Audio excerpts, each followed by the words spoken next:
Hello and welcome back to my vlog.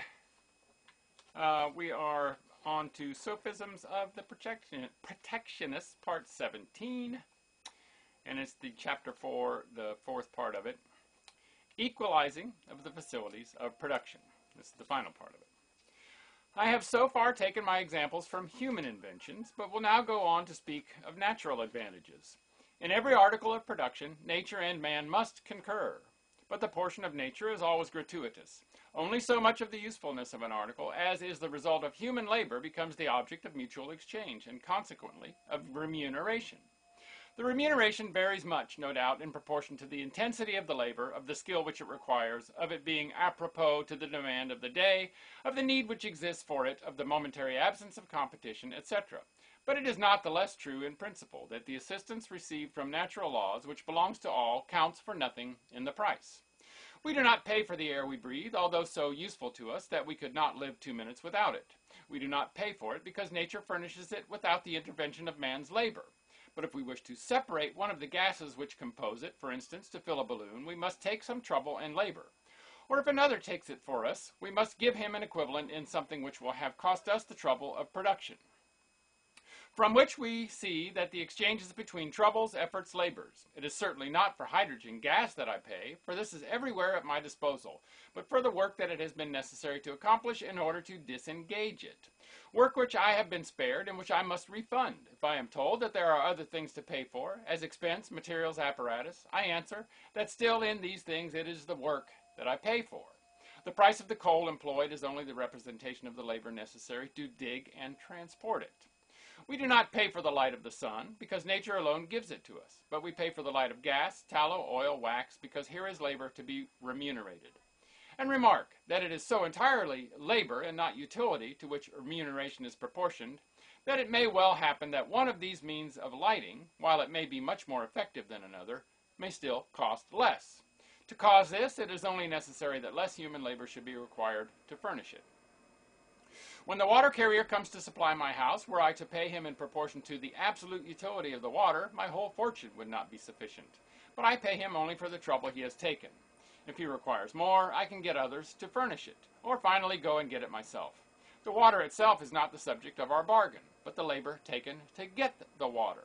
This point of view is so important, and the consequences that I am going to draw from it so clear as regards the freedom of international exchanges, that I will still elucidate my idea by a few more examples.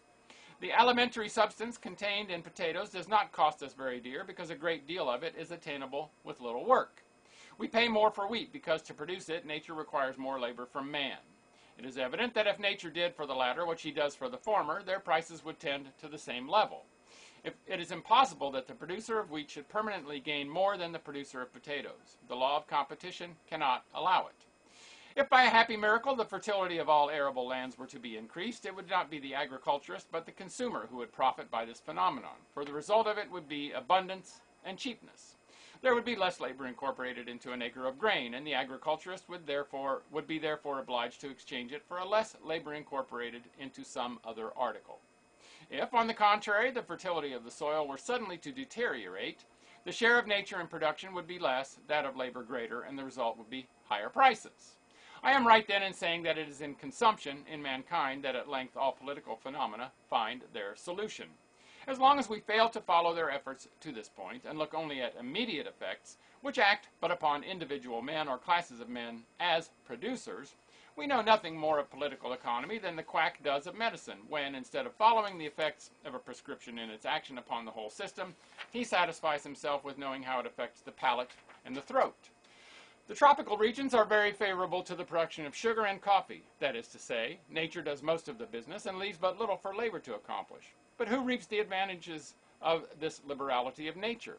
Not these regions, for they are forced by competition to receive simply remuneration for their labor. It is mankind who is the gainer, for the result of this liberality is cheapness, and cheapness belongs to the world. Here in the temperate zone we find coal and iron ore on the surface of the soil. We have but to stoop and take them. At first I grant the immediate inhabitants profit by this fortunate circumstance. But soon comes competition, and the price of coal and iron falls, until this gift of nature becomes gratuitous to all, and the human labor is only paid according to the general rate of profits. Thus, natural advantages, like improvements in the process of production, are, or have a constant tendency to become, under the law of competition, the common and gratuitous patrimony of consumers, of society, of mankind. Countries, therefore, which do not enjoy these advantages must gain by commerce with those which do, because the exchanges of commerce are between labor and labor, subtraction being made of all the natural advantages which are combined with these labors. And it is evidently the most favored countries which can incorporate into a given labor the largest proportion of these natural advantages. Their produce, representing less labor, receives less recompense. In other words, is cheaper. If then all the liberality of nature results in cheapness, it is evidently not the producing, but the consuming country which profits by her benefits. Hence we may see the enormous absurdity of the consuming country which rejects produce precisely because it is cheap. It is as though we should say, "We will have nothing of that which nature gives you. You ask of us an effort equal to 2 in order to furnish ourselves with articles only attainable at home by an effort equal to 4. You can do it because with you nature does half the work, but we will have nothing to do with it. We will wait till your climate, becoming more inclement, forces you to ask of us a labor equal to 4, and then we can treat with you upon an equal footing." A is a favored country. B is maltreated by nature. Mutual traffic, then, is advantageous to both, but principally to B, because the exchange is not between utility and utility, but between value and value. Now, A furnishes a greater utility and a similar value, because the utility of any article includes at once what nature and what labor have done, whereas the value of it only corresponds to the portion accomplished by labor. B then makes an entirely advantageous bargain, for by simply paying the producer from A for his labor, it receives in return not only the results of that labor, but in addition there is thrown in whatever may have accrued from the superior bounty of nature. We will lay down the general rule. Traffic is an exchange of values, and as value is reduced by competition to the simple representation of labor, traffic is the exchange of equal labors. Whatever nature has done towards the production of the articles exchanged is given on both sides gratuitously, from whence it necessarily follows that the most advantageous commerce is transacted with those countries which are the most favored by nature.